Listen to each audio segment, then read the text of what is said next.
Hey, let me show you how you can find the charging speed on the Samsung Galaxy A35 5G.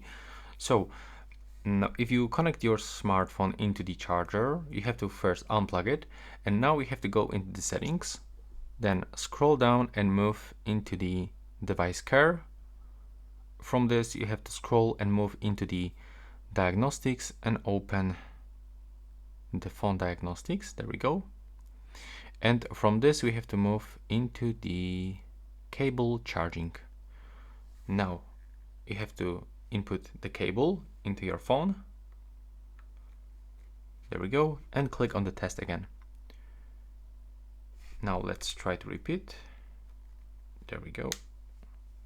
Okay, so as you can see, in my case, it's showing me that the charging speed is normal. And the reason is that I just simply plug this charger. I just connected two devices with the same cable. So the charging speed is actually normal. But if you connect the dedicated charging brick with the fast charging, it will be actually charge your phone quicker. So yeah, that's all. Right now, please subscribe.